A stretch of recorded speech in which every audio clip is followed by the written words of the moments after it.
Hello दोस्तों, स्वागत है आपका फाइनल रिव्यू में।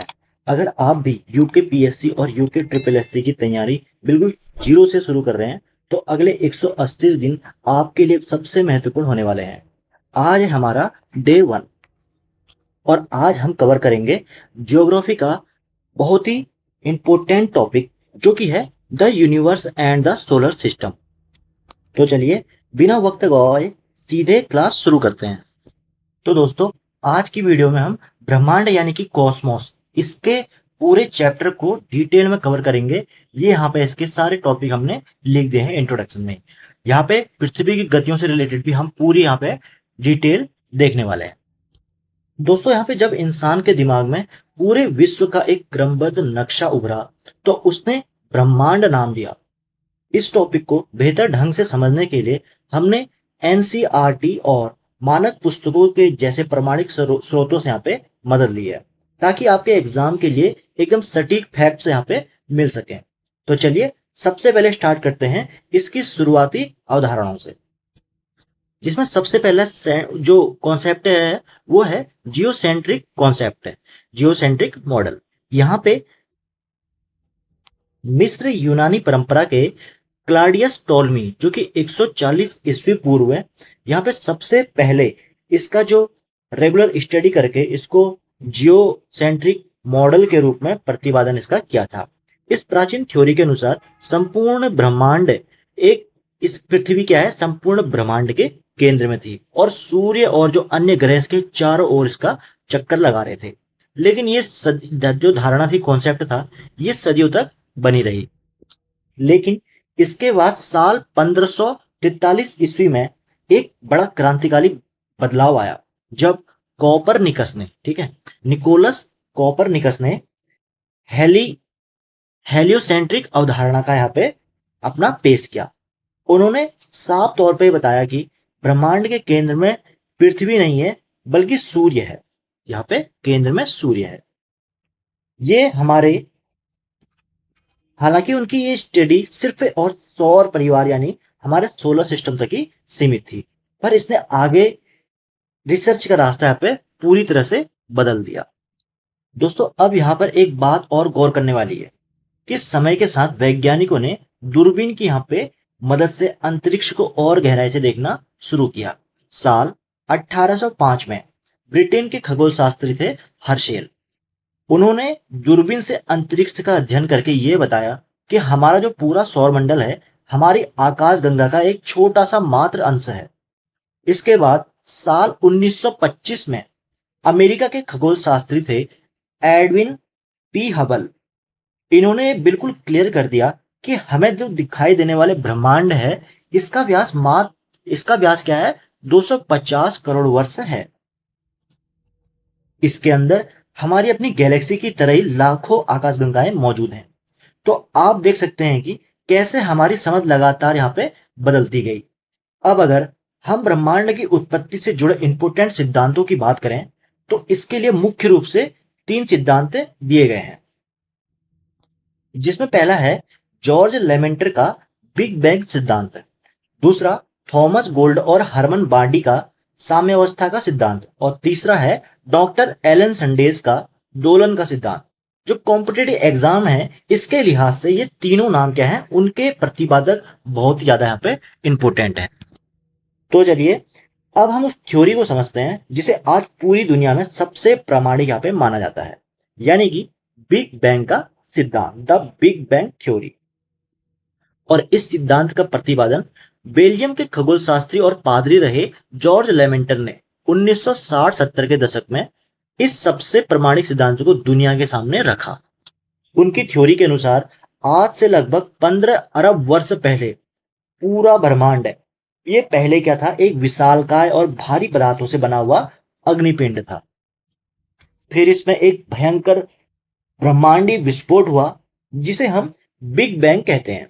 ठीक, इस धमाके के कारण चारों तरफ पदार्थों का क्या हुआ, बिखराव यानी कि स्कैटरिंग हो गई, जिसे काले और सामान्य पदार्थ यहाँ पे बने।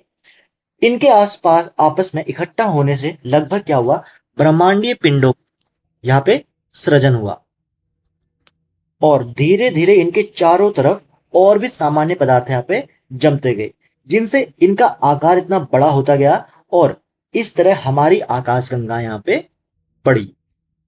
और उसके बाद इन आकाशगंगाओं में फिर से छोटे विस्फोट हुए, जिससे निकले अवशेष और पदार्थों के समूह को अनगिनत तारे, उपग्रह और यहाँ पे उपग्रह तारे यहाँ पे बने।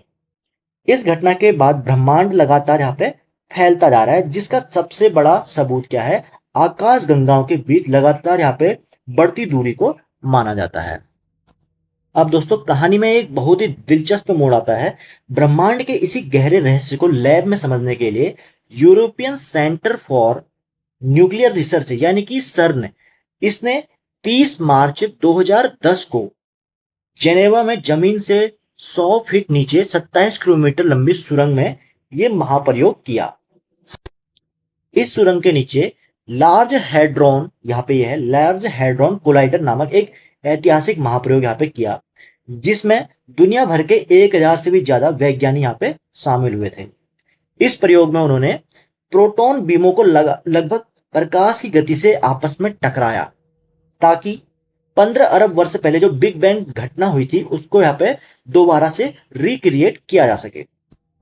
वैज्ञानिक बेसिकली इसके जरिए डार्क मैटर, डार्क एनर्जी और गॉड पार्टिकल जैसी अनसुलझी पहेलियों को यहाँ पे समझना चाहते थे। आखिरकार 4 जुलाई 2012 को यहाँ पे वैज्ञानिक हुए, जो सर्न के वैज्ञानिक थे। इनको हिग्स बोसॉन यानी कि गॉड पार्टिकल से मिलता जुलता एक सब एटॉमिक पार्टिकल यहाँ पे सफलता से इसकी खोज यहाँ पे हो चुकी थी, जिसे विज्ञान जगत में एक बहुत ही बड़ी उपलब्धि माना गया। हालांकि बीच में फरवरी 2013 को इसे बंद किया था, पर जून 2015 को इसे दोबारा से स्टार्ट कर दिया गया। अब बात करते हैं गैलेक्सी यानी कि आकाश गंगा की। यहां पे दोस्तों हमारे अगर बात करें हम, तो हमारे ब्रह्मांड में अनुमानित 100 अरब आकाश गंगाएं हैं और हर एक आकाश गंगा में लगभग 100 अरब तारे होते हैं। आकाश गंगा असल में असंख्य तारों का एक विशाल पुंज है, जिसे केंद्र में बल्ज कहते हैं, जहां पे तारों का संकेंद्रण यानी कि सेंट्रलाइजेशन सबसे ज्यादा होता है। इस केंद्र से 3 घूर्णनशील भुजाएं बाहर की तरफ निकलती हैं और हमारी जो अपनी आकाशगंगा है, इसका नाम क्या है? मंदाकिनी है। ये सर्पिल आकार यानी कि स्पाइरल है, ऐसी ये सर्पिल आकार आकाशगंगा है और इसका जो व्यास है वो लगभग 1 लाख प्रकाश वर्ष है। और जो रात में दिखता है वो तारों का जो समूह मिल्की वे, वो भी इसी का हिस्सा है। यहाँ पे कुछ फैक्ट्स एग्जाम के लिए सीधे पूछे जाते हैं, जैसे कि हमारी जो गैलेक्सी है वो उसके सबसे नजदीक जो स्थित है वो एंड्रोमेडा यानी कि एंड्रोमेडा इस यहाँ पे आकाशगंगा है, जो हमसे 2.2 बिलियन प्रकाश वर्ष दूर है। और हमारी जो आकाशगंगा है उसका सबसे ठंडा और चमकीला तारा का समूह जो है वो है ओरियन नेबुला, ये कहलाता है। अब आते हैं हम एक बहुत ही शानदार टॉपिक पे कि आखिर तारों का जन्म और उनकी मृत्यु कैसे होती है। जब हमारी आकाशगंगाएं घूमती हैं तो अंतरिक्ष में फैली गैसों के बाद बादल जो होते हैं वो प्रभावित होते हैं और आपसी गुरुत्वाकर्षण के कारण उनके केंद्र में न्यूक्लियर फ्यूजन यानी कि नाभिकीय संलयन यहाँ पे शुरू हो जाता है। ठीक है, और जो हाइड्रोजन गैस होती है H2 वो हीलियम में यहाँ पे बदलने लगती है और इस तरह एक नए तारे का जन्म होता है। लेकिन जब धीरे धीरे केंद्र की जो सारी हाइड्रोजन यहाँ पे खत्म हो जाती है तो तारे का जो अंदरूनी हिस्सा होता है वो सिकुड़ने और गर्म होने लगता है, जबकि बाहरी जो परत होती है उसमें यहाँ पे फ्यूजन चलते रहता है और इसी स्टेज में तारा जो होता है ठंडा होकर लाल दिखने लगता है, जिसे हम रक्त दानव या रेड जॉइंट यहाँ पे कहते हैं, रेड जाइंट। ठीक है, इसको रेड जाइंट कहते हैं। इसके बाद हीलियम कार्बन में और कार्बन लोहे जैसे भारी तत्वों में बदलने लगती है, जिससे तारे में एक बहुत भयानक धमाका होता है, जिसे सुपरनोवा कहते हैं। ठीक है, सुपरनोवा कहते हैं। अब इसके बाद तारे का भविष्य उसके द्रव्यमान पर निर्भर करता है। अगर तारे का द्रव्यमान 1.4 ms यानी कि सूर्य के द्रव्यमान से कम होता है तो वो अपनी बची खुची ऊर्जा क्या होता है वो खाकर श्वेत वामन यानी कि जीवाश्म तारा यानी कि व्हाइट ड्वार्फ यहाँ पे बन जाता है। और यही आगे चलकर काला वामन यानी कि ब्लैक ड्वार्फ यहाँ पे बन जाता है, इसमें बदल जाता है। और इसी 1.4 ms इसकी जो लिमिट होती है, इसी को क्या कहा है विज्ञान में चंद्रशेखर सीमा कहा गया है। इसको चंद्रशेखर सीमा, जो क्या है एग्जाम में बहुत बार रिपीट यहाँ पे होता है। अब यहाँ पर बात करेंगे न्यूट्रॉन तारा, कृष्ण छिद्र यानी कि ब्लैक होल, और यहाँ पे कुछ इंपोर्टेंट फैक्ट की। तो यहाँ पे बात करें तो अगर किसी तारे का द्रव्यमान 1.4 ठीक है ms से ज्यादा होता है तो वो सुपरनोवा यहाँ पे तो सुपरनोवा विस्फोट के बाद उसके जो इलेक्ट्रॉन होते हैं वो अत्यधिक वेग के साथ नाभिक को छोड़कर बाहर निकल जाते हैं, और यहाँ पे केवल क्या बचता है न्यूट्रॉन शेष बचते हैं जो बहुत तीव्र से गति करते हैं। उसको यहाँ पे पल्सर या न्यूट्रॉन तारा यहाँ पे कहते हैं। ये न्यूट्रॉन तारा भी रुकता नहीं है और असीमित यानी कि इनफाइनाइट समय तक ये क्या करता है अंदर ही अंदर सिकुड़ता जाता है, और अंत में जो इसका पूरा का पूरा जो द्रव्यमान होता है एक ही बिंदु पर केंद्रित हो जाता है, जिससे एक बहुत ही ऊंचे घनत्व वाले पिंड का निर्माण होता है, जिसे हम क्या कहते हैं ब्लैक होल कहते हैं, जो कि जॉन व्हीलर ने प्रतिवादी यहाँ पे किया था। और इसके अलावा दो या दो से अधिक जो ब्लैक होल होते हैं उनके समूह को रॉग ब्लैक होल यहाँ पे कहते हैं। और ये क्वेसर क्वेसर जो होता है 444, ये एक बहुत ही चमकीला खगोलीय पिंड है जो भारी मात्रा में एनर्जी रिलीज करता है। हाल ही में नासा ने सबसे पुरानी तारा जो कि केपलर 444 है, इसको भी यहाँ पे खोज किया। ठीक है, अच्छा क्वेसर दूसरी चीज है। ठीक, क्वेसर क्या बताया अभी मैंने, ये एक बहुत ही बड़ा चमकीला खगोलीय पिंड है जो भारी मात्रा में क्या करता है एनर्जी रिलीज करता है। और केपलर क्या है, केपलर 444 ये एक तारा है, सबसे पुराना तारा है जो नासा ने अभी तक खोजा है। अब यहाँ पर हम अपने खुद के घर यानी कि सौर मंडल की तरफ बढ़ते हैं। सूर्य और उसके चारों ओर चक्कर लगाने वाले जो 8 ग्रह हैं और 172 उपग्रह, धूमकेतु, उल्काएं और क्षुद्र ग्रह हैं, इनको मिलाकर क्या होता है हमारा कंप्लीट एक सौर मंडल यहाँ पे बनता है। और हमारे इस सौर मंडल का जो जन्मदाता है वो सूर्य ही है, जो कि ये खुद में एक अपने आप में तारा है। ठीक है, सूर्य क्या है, एक तारा है, स्टार है। यहाँ पे हमारे इस यहाँ पे बात करेंगे पूरे सिस्टम को यहाँ पे लाइट यानी कि एनर्जी देने का काम है सूर्य करता है। सूर्य की इस अटूट ऊर्जा का जो मुख्य कारण है उसके केंद्र में मौजूद हाइड्रोजन परमाणुओं का नाभिकीय संलयन यहाँ पे हाइड्रोजन टू हीलियम, इसकी अनंत ऊर्जा का अटूट यहाँ पे स्रोत है। अब यहाँ पे बात करेंगे प्रकाश मंडल की यानी कि फोटोस्फीयर की। सूर्य का है वो दीप्तिमान भाग होता है जो हमें सामान्यतः अपनी नंगी आंखों से दिखाई देता है, जो हम देखते हैं सूर्य को। ठीक है, उसको बोलते हैं फोटोस्फीयर।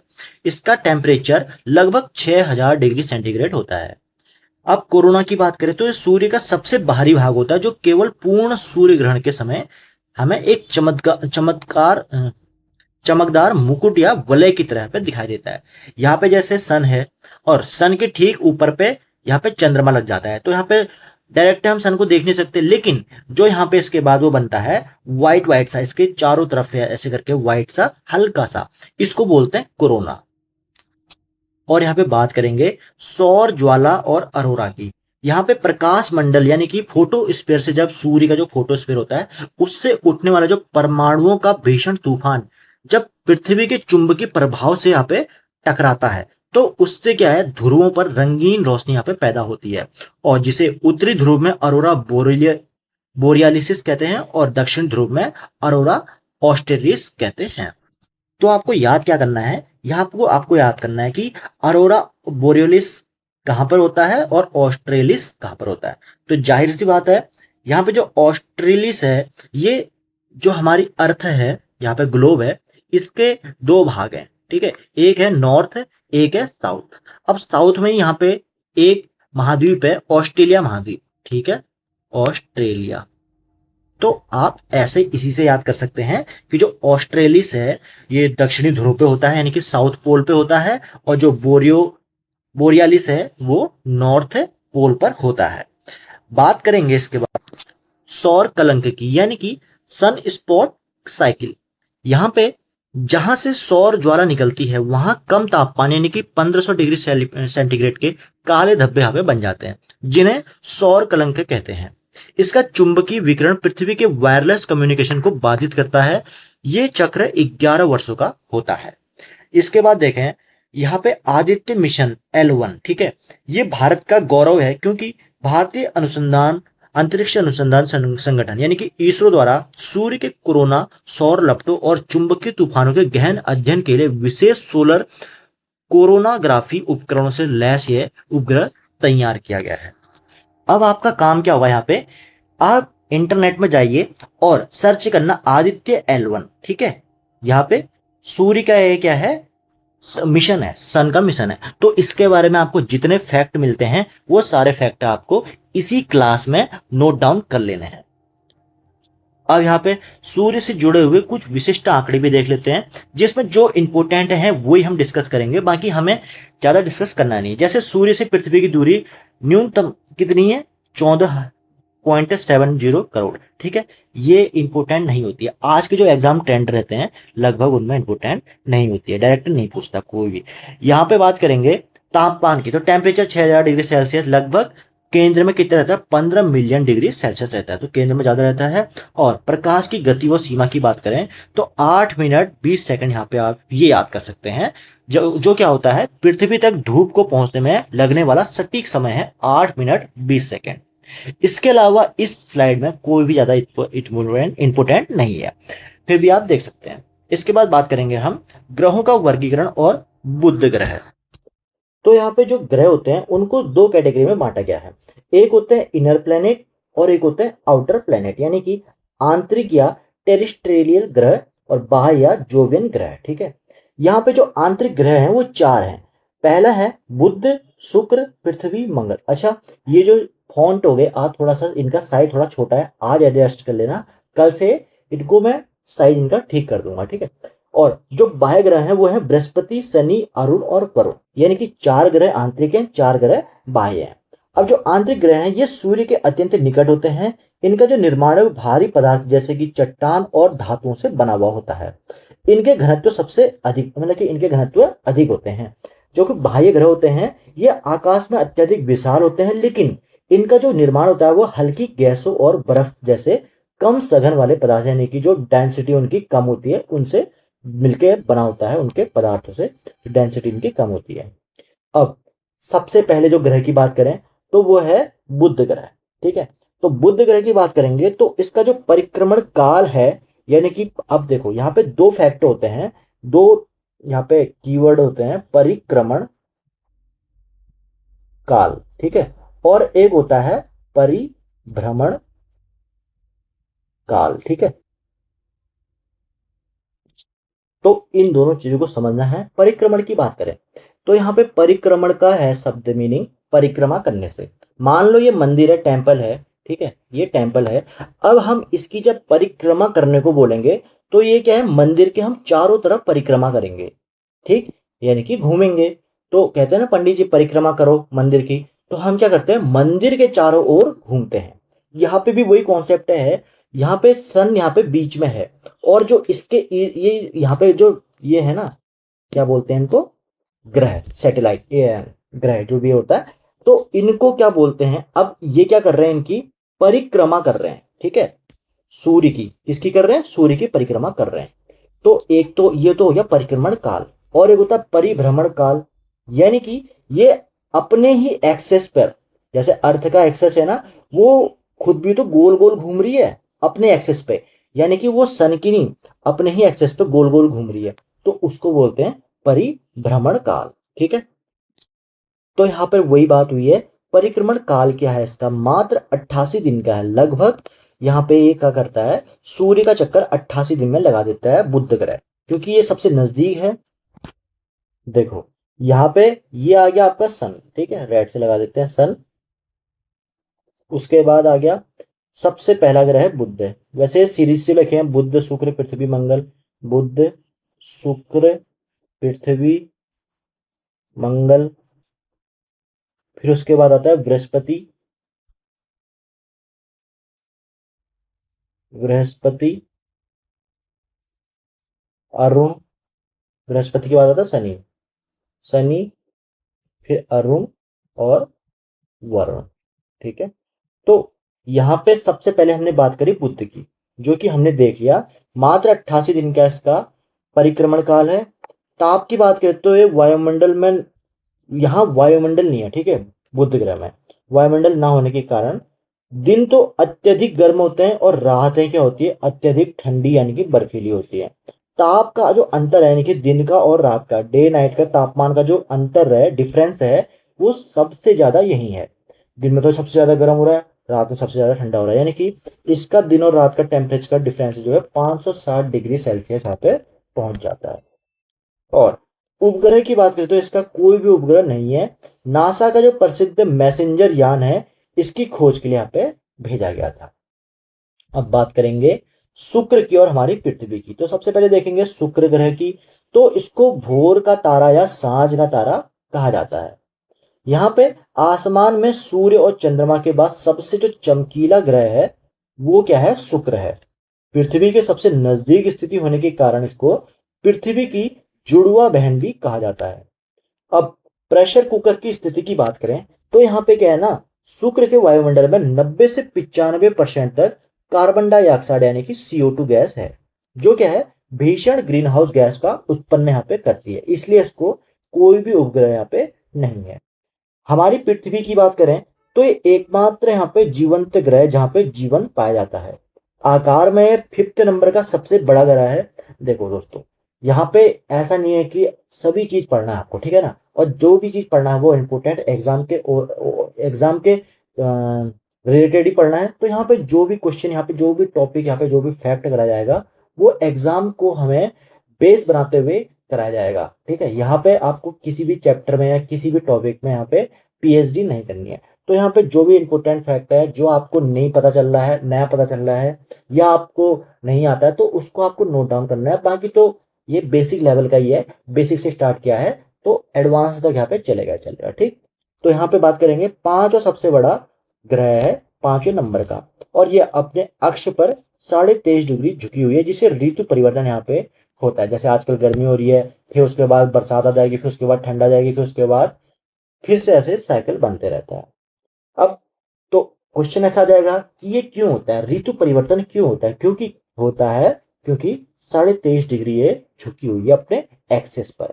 अब बात करें इसकी नीला ग्रह यानी कि ब्लू ग्रह की यहाँ पे परिभाषा क्यों दी गई है, क्योंकि इसका जो ग्रह है ना, अर्थ जो है, यहाँ पे 71% की उपस्थिति यहाँ पे जल, धरातल पे जल की मात्रा है, जिसके कारण अंतरिक्ष से जब देखते हैं तो ये नीली दिखाई देती है।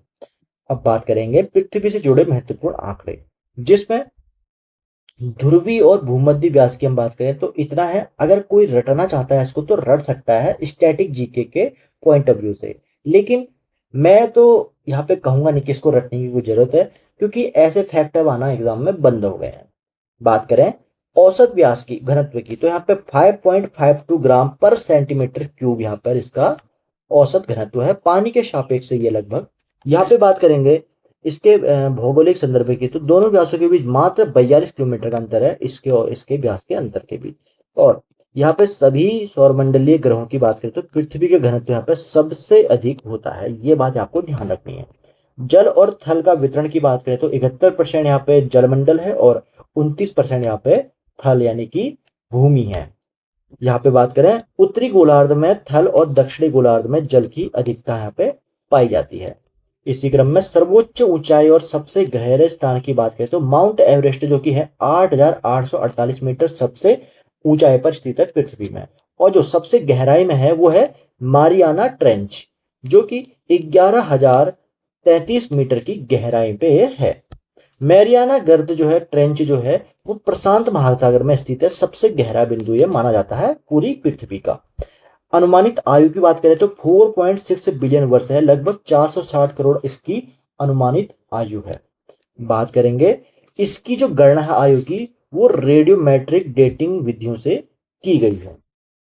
अब बात करेंगे दोस्तों मंगल ग्रह और उसके एक्सप्लोरेशन मिशन की। तो लाल ग्रह रेड प्लैनेट बोला जाता है मंगल ग्रह को, क्योंकि इसकी जो सतह है इसमें मिट्टी की प्रचुर मात्रा में और आयरन ऑक्साइड यहाँ पे पाया जाता है, जिसके कारण इसका रंग लाल है। भौगोलिक समानताएं की बात करें तो मंगल का अक्षीय झुकाव यानी कि 25 डिग्री है और पृथ्वी का कितना है 23.5 डिग्री, और घूर्णन इसका लगभग 24 घंटे है, जो बिल्कुल हमारी पृथ्वी से मेल खाता है। इसलिए और इसके क्या बोलते हैं, यहाँ पे इसके दो उपग्रह की बात करें तो फोबोस और डिमोस यहाँ पे इसके उपग्रह हैं। और यहाँ पे शायद हमने बताना भूल गए, इसके जो पृथ्वी की बात करें तो इसका उपग्रह मात्र एक उपग्रह है जो कि चंद्रमा है। ठीक, चंद्रमा। तो बात करेंगे यहाँ पे निक्स ओलंपिया की। तो निक्स ओलंपिया इस ग्रह पर स्थित सौरमंडल का सबसे ऊंचा पर्वत यहाँ पे है, जो एवरेस्ट से 3 गुना ऊंचा है। भारत का मंगलयान मिशन की बात करें तो 5 नवंबर 2013 को इसरो ने PSLV C-25 द्वारा यहाँ पे मंगलयान लॉन्च किया था, जो पहले ही प्रयास में यहाँ पे सफल रहा। बात करेंगे इसके बाद बृहस्पति और इसके वलय वाला शनि जो होता है। तो बृहस्पति की बात करें तो जुपिटर सौरमंडल का सबसे विशाल और भारी ग्रह है, जिसके 67 उपग्रह हैं, जिसमें जो गैनीमेड है वो सबसे बड़ा है। ठीक है, संपूर्ण सौरमंडल का सबसे बड़ा उपग्रह कौन सा है? गैनीमेड है। लघु सौर तंत्र की बात करें तो अपनी विशालकाय फौज और स्वतंत्र उत्पन्न रेडियो एनर्जी की ऊर्जा के कारण ये क्या है, छोटे सौर तंत्र की तरह काम करता है। शनि की बात करें अब यहाँ पे सैटर्न की, तो सौरमंडल का दूसरा सबसे बड़ा ग्रह है और इसकी सबसे आकर्षक विशेषता क्या है, इसके चारों तरफ जो ये छल्ले हैं, 7 अत्यंत सुंदर वलय यानी कि रिंग्स हैं। और टाइटन की बात करें तो जो शनि ग्रह है उसका सबसे बड़ा उपग्रह है टाइटन। ठीक है, जो आकार में बुध ग्रह के बराबर है और इसका रंग क्या है, नारंगी है। इसी क्रम में बात करें अरुण, वरुण और प्लूटो यानी इसका, तो अरुण की बात करें तो लेटा हुआ ग्रह कहते हैं इसको। इसकी खोज किसने की थी? सर विलियम हर्शेल ने। अक्ष क्या है इसका, इतना झुका हुआ है कि इसको लेटा हुआ ग्रह प्रतीत इसमें होता है, यानी कि ऐसा दिखता है दूर से देखने पे कि ये लेट रखा है ग्रह है। ठीक है, कौन सा? अरुण। वायुमंडल में मीथेन गैस की प्रचुरता के कारण ये दूरबीन से देखने में हरे रंग का दिखाई देता है। वरुण की बात करें तो सुदूर बर्फीला ग्रह इसको कहते हैं, जो कि खोज इसकी जोहन गाले ने की थी। ये सूर्य से सबसे अधिक दूरी पर स्थित 8वां ग्रह है, सबसे लास्ट ग्रह है। अत्यधिक दूरी के कारण इसे सूर्य की एक परिक्रमा पूरे करने में 165 साल लग जाते हैं। इसका रंग जो है हल्का पीला है। और प्लूटो की बात करें यानी कि यम की बात करें तो इसका जो स्टेटस था, पहले ग्रह के रूप में माना जाता था इसको, लेकिन इसका अभी स्टेटस चेंज हो गया है। वो देखते हैं कैसे। 1930 में क्लाइड टॉम्बैग इस द्वारा इसको खोजा गया था। ये पहले नौवां ग्रह माना जाता था, परंतु 2024 में अगस्त 2006 में 24 अगस्त में प्राग में जो इंटरनेशनल एस्ट्रोनॉमिकल यूनियन था उसके सम्मेलन में इसकी जो कक्षा है वरुण को ओवरलैप कर रही थी। ठीक है, इस कारण इसको ग्रह के दर्जे से छीन लिया गया और अब इसे सीरीज और जेना के साथ बौने ग्रह के ड्वार्फ प्लेनेट के रूप में यहाँ पे रखा गया है। अब बात करेंगे उपग्रह की और चंद्रमा की जादुई गतियां के बारे में। तो यहाँ पे समान गति की बात करें तो चंद्रमा क्या है, अपने अक्ष पर घूर्णन और पृथ्वी की चारों ओर जो परिक्रमण काल है उसका, वो दोनों बिल्कुल क्या है, समान है। 27 घंटे 7 दिन 27 दिन 7 घंटे और 43 मिनट। और इसी कारण इसे पृथ्वी से हमेशा इसका एक भाग दिखाई देता है। सुपर मून की बात करते हैं तो चंद्रमा क्या है, जब पृथ्वी के सबसे निकट बिंदु पर होता है तो ये 14% बड़ा और 30% अधिक चमकदार यहाँ पे दिखाई देता है, जिसको सुपर मून कहा जाता है। ब्लू मून की बात करें, ये चंद्रमा की कंडीशन है। ठीक है, अलग अलग कंडीशन पे चंद्रमा कैसा दिखता है। तो जब एक ही कैलेंडर में महीने में 2 पूर्णिमाएं आ जाती है तो जो दूसरी पूर्णिमा होती है उसके चांद को तकनीकी भाषा में ब्लू मून कहा जाता है। और ब्लड मून की बात करें तो लगातार जब 4 पूर्ण चंद्र ग्रहण हो जाते हैं तो उस स्थिति में जब पृथ्वी की छाया के कारण चंद्रमा लाल दिखाई देता है तो उसको ब्लड मून कहा जाता है। अब इसी क्रम में बात करेंगे भारत के जो चंद्रयान मिशन है उनके बारे में देख लेते हैं। तो चंद्रयान फर्स्ट मिशन जो था 2008 में 22 अक्टूबर को PSLV C-11 द्वारा भेजा गया था, जो कि मानव रहित यानी कि इसमें कोई भी ह्यूमन बीइंग नहीं था। इसने विश्व में सबसे पहले चंद्रमा पर बर्फ यानी कि जल की मौजूदगी की पुख्ता वैज्ञानिक खोज करके पूरी दुनिया को चौंका दिया था। चंद्रयान 2 मिशन 2019 में लॉन्च किया गया। इसके तहत यहाँ पे ऑर्बिटर, लैंडर जो कि विक्रम नाम था लैंडर का, और रोवर यानी कि प्रज्ञान नाम था यहाँ पे रोवर का। इसमें ये शामिल थे 3 चीजें। इसे भारत के सबसे शक्तिशाली रॉकेट यानी कि GSLV Mk3 द्वारा यहाँ पे भेजा गया था। और भविष्य की बात करें यहाँ पे, तो इन अभियानों से चंद्र धरातल के जो रासायनिक व खनिज मैपिंग के साथ साथ वहां पर 1.2 किलोमीटर लंबा ट्यूब इसकी खोज की गई है, जो भविष्य में मानव बस्तियों को घातक ब्रह्मांडीय विकिरणों से बचाने में यहाँ पे सहायक सिद्ध होगी। तो अब देखते हैं कृत्रिम उपग्रह और सुदूर संवेदन की। तो यहाँ पे बात करें रिमोट सेंसिंग की, तो ऊंचाई क्या होती है इसकी, लगभग 600 से 1100 किलोमीटर के लगभग ऊंचाई रहती है। कक्षा की बात करें तो जो ध्रुवीय सूर्य समतुल्य पोलर यानी कि पोलर ऑर्बिटर होते हैं उसमें ये घूमते रहते हैं। और टर्म की बात करें तो स्वाथ टर्म की, तो उपग्रह घूमते हुए धरातल की जितनी चौड़ी पट्टी यानी कि 10 किलोमीटर से लेके 100 किलोमीटर तक के, तो इसको एक बार में स्कैन करता है, इसको क्या कहते हैं, स्वाथ कहते हैं। टेलीकम्युनिकेशन की बात करें तो इसकी जो ऊंचाई रहती है लगभग 36,000 किलोमीटर रहती है पृथ्वी के तल से, ठीक है, 36,000 किलोमीटर।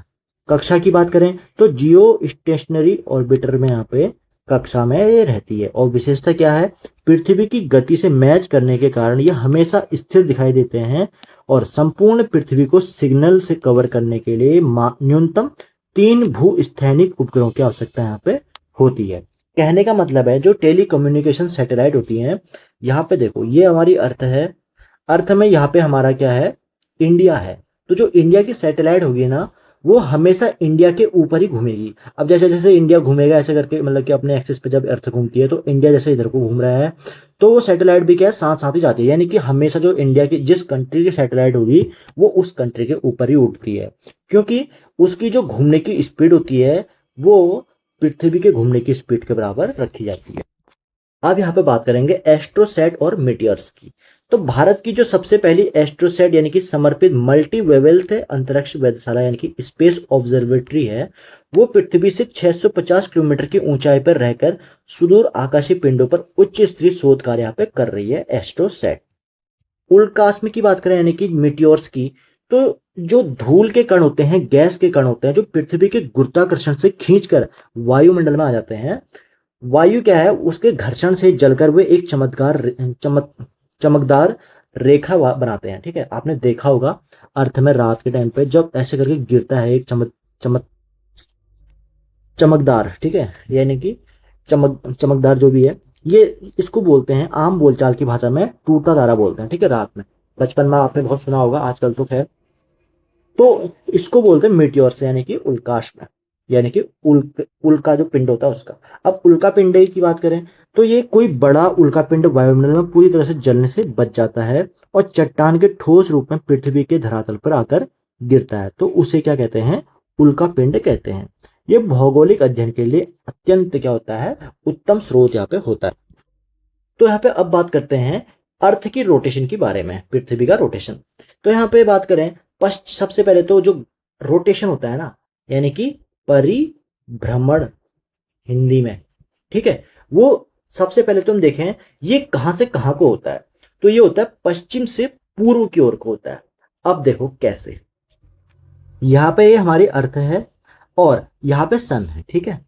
तो ये क्या करता है, जो अर्थ होती है, अर्थ क्या करती है, यहां से, ये वेस्ट है ये ईस्ट है, तो यहां से यानी कि पश्चिम से ऐसे घूमेगा, ठीक है, ऐसे करके घूमेगा पूर्व की ओर को, ऐसे घूमते रहेगा, ठीक है, ना कि ऐसे ऐसे घूमता है, ठीक है। हमेशा याद रखना पृथ्वी अपने एक्सिस पर हमेशा पश्चिम से पूर्व की ओर घूमती है।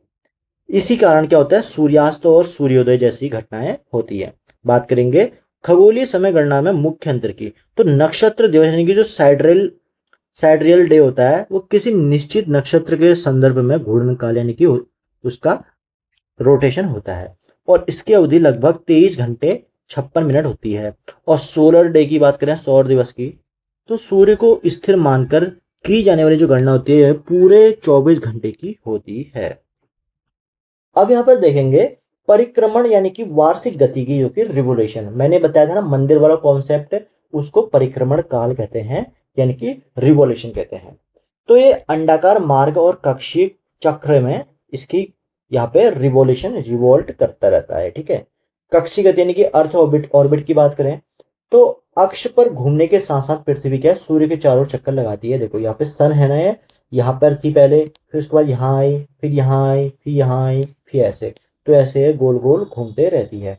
और ये किस में घूमती है? दीर्घ वृत्ताकार यानी कि एलिप्टिकल ऑर्बिट में घूमती है। समय अवधि की बात करें तो सूर्य का एक चक्कर पूरा करने में लगभग 365 दिन और 6 घंटे का समय लगता है इसमें। सूर्य और पृथ्वी के बीच की बदलती दूरियों की बात करें तो यहाँ पे दो कंडीशन होती हैं, उपसौर और अपसौर। उपसौर क्या होता है? 3 जनवरी को होता है। यहाँ पे जब सूर्य क्या होता है? पृथ्वी के सबसे निकट होता है तो इसको बोलते हैं उपसौर।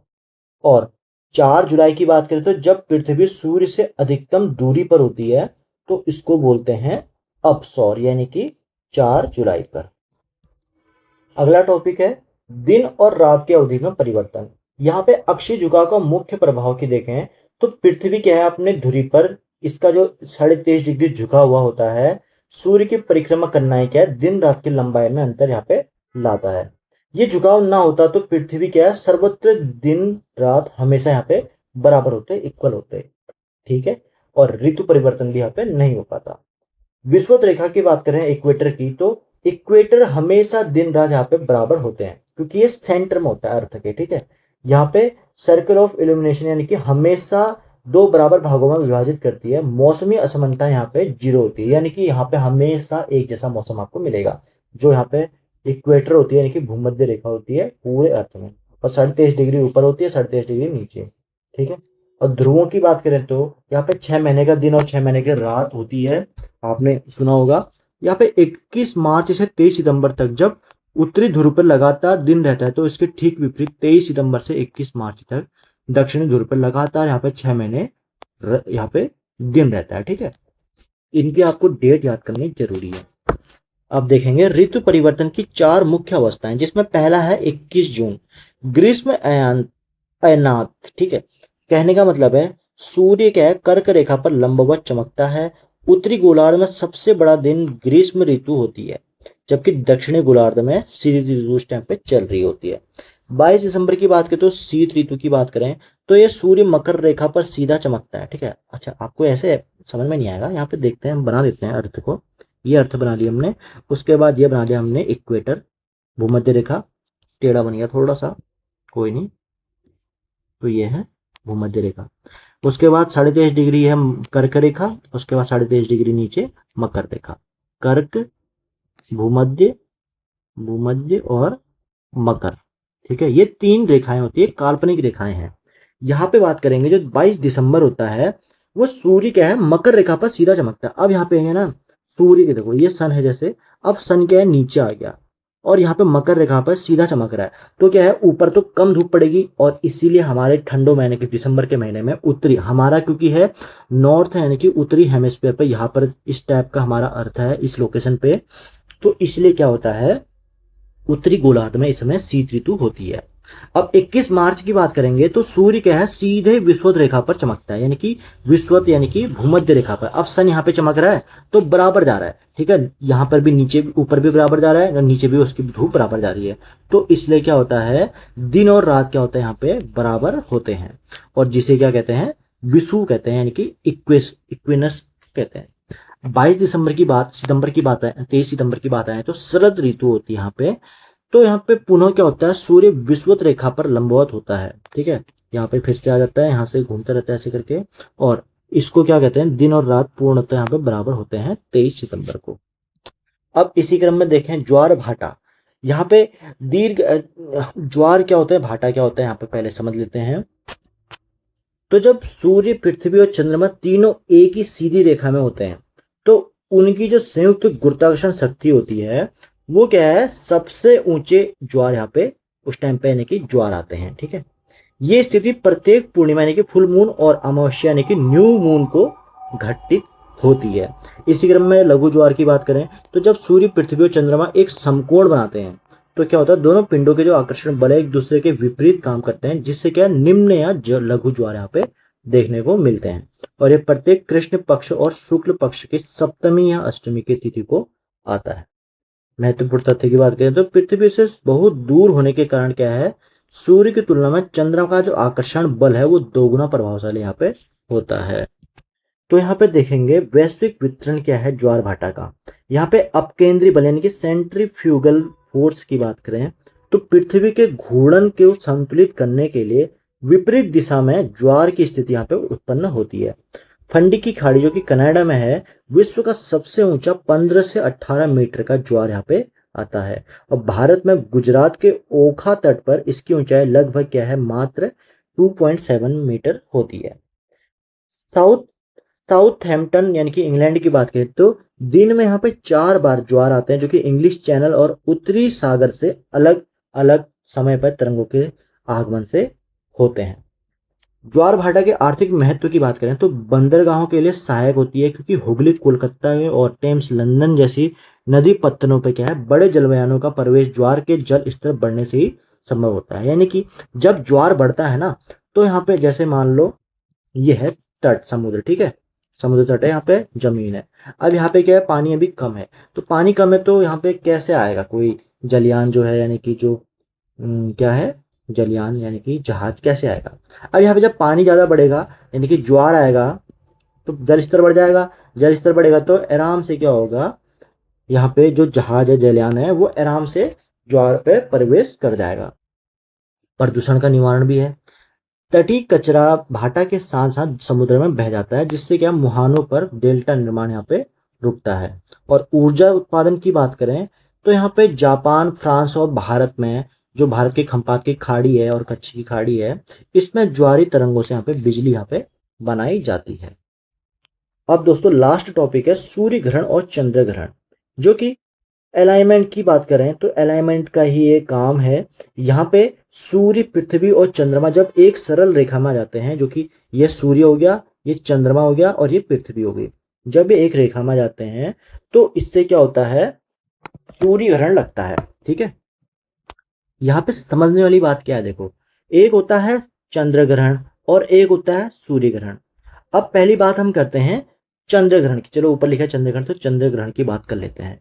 चंद्र ग्रहण में क्या होता है, जब पृथ्वी आती है बीच पे, अब सूर्य तो हमेशा किनारे पे रहेगा, ठीक है। अब सूर्य की रोशनी आ रही है लेकिन यह है चंद्रमा पीछे रह गया और सूर्य बीच में, पृथ्वी हमारी बीच में आ गई। जब हमारी पृथ्वी बीच में आ जाती है तो पृथ्वी क्या करती है, सूर्य की किरणों को रोक देती है, जिससे क्या होता है, चंद्रमा पे ग्रहण लग जाता है। इसको बोलते हैं चंद्र ग्रहण यानी कि लूनर एक्लिप्स। ठीक है, यहाँ पे ये जो होता है ये हमेशा पूर्णिमा की रात को ही लगता है, चंद्र ग्रहण। अब बात करते हैं सूर्य ग्रहण की। तो जब चंद्रमा आता है सूर्य और पृथ्वी के बीच, देखो सूर्य तो साइड में रहेगा हमेशा, लेकिन सूर्य के बीच में, सूर्य और पृथ्वी के बीच में चंद्रमा आ जाता है, तो उससे होता क्या है, चंद्रमा कुछ रोशनी अपनी रोक देता है सूर्य के पृथ्वी में जाने से, जिससे यहाँ पे सूर्य ग्रहण लगता है, यानी कि सूर्य में ग्रहण लग गया, यानी कि अब क्या हो गया, सूर्य की किरणें पृथ्वी तक नहीं आ पा रही हैं। इससे क्या होता है, इसमें ये कब होता है, ये होता है अमावस्या के दिन में, अमावस्या की रात में, जो भी अमावस्या में होता है। ठीक है, दिन में ही होता है सूर्य ग्रहण, चंद्र ग्रहण जो भी होता है। तो यहाँ पे बात करेंगे तो 5 डिग्री का अक्षीय झुकाव, जब चंद्रमा के ऑर्बिट के झुकाव के कारण यह अमावस्या या पूर्णिमा को ग्रहण यहाँ पे नहीं लगता है, और एक साल में अधिकतम 7 ग्रहण ही हो सकते हैं, ये ध्यान देने वाली बात है। और डायमंड रिंग की बात करें तो जब पूर्ण सूर्य ग्रहण के समय सूर्य के जो किनारे पर दिखते हैं ये ऐसे करके, उसको बोलते हैं डायमंड रिंग डायमंड रिंग यानी कि हीरक वलय बोलते हैं। तो दोस्तों ये थी आज की हमारी क्लास। इस टॉपिक को अच्छे से रिवाइज कर लेना ताकि एग्जाम में कोई भी कंफ्यूजन ना रहे, क्योंकि आप भी जानते हैं रिवीजन ही सिलेक्शन का असली सीक्रेट है। और आपकी इसी तैयारी को पक्का करने के लिए इस 180 डेज सीरीज के साइड बाय साइड हम रिवीजन भी करेंगे। 30 most important exam oriented question लगाएंगे, और ये वही क्वेश्चन होंगे जो यूके पीएससी और यूके ट्रिपल एससी ने अपने पिछले एग्जाम्स में बार बार पूछे थे। यानी कि कॉन्सेप्ट को समझने से लेकर प्रीवियस ईयर क्वेश्चन को सॉल्व करने तक पूरा टॉपिक एकदम यहाँ पे क्रिस्टल क्लियर शुरू से अंत तक कंप्लीट हो जाएगा। अगर आज की क्लास में कोई भी डाउट रहा हो तो नीचे कमेंट बॉक्स में बेझिझक पूछ सकते हैं, मैं खुद आपके कमेंट्स का रिप्लाई करूंगा। अब मिलते हैं अगली क्लास में, तब तक के लिए पढ़ते रहिए, रिवीजन करते रहिए और जुड़े रहिए हमारे साथ। धन्यवाद। जय हिंद, जय उत्तराखंड।